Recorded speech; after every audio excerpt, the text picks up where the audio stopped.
అధికారంలో ఉన్నాము, మేము ఏం చెప్తే మీరు వినాలి అనేటువంటి సైకాలజీ ఫీలింగ్లో ఆ పక్షాన్ని ఉన్నటువంటి దయచేసి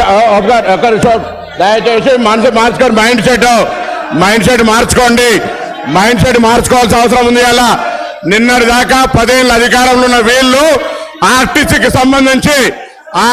సంబంధించి తెలంగాణ ఉద్యమం కోసం నై చలేగా బస్ కప్పయ్యా నై చలేగా అని ఉద్యమం చేసిన వాళ్ళ గురించి పట్టించుకోని వీళ్ళు 60 రోజులు సమ్మె చేస్తే ఆత్మహత్యలు చేసుకుంటే పట్టించుకోని వీళ్ళు ఇలా ఆర్టీసీ గురించి మాట్లాడుతున్నారు. అధ్యక్ష, ఇలా తెలంగాణ ప్రభుత్వం అధికారంలో కాంగ్రెస్ పార్టీ వచ్చిన తర్వాత ఇప్పటి వరకు 15 కోట్ల మంది పైగా మహిళా అక్క చెల్లెళ్లకు ఉచితంగా బస్ సౌకర్యం ఇచ్చినామని మనం చేస్తున్నాం.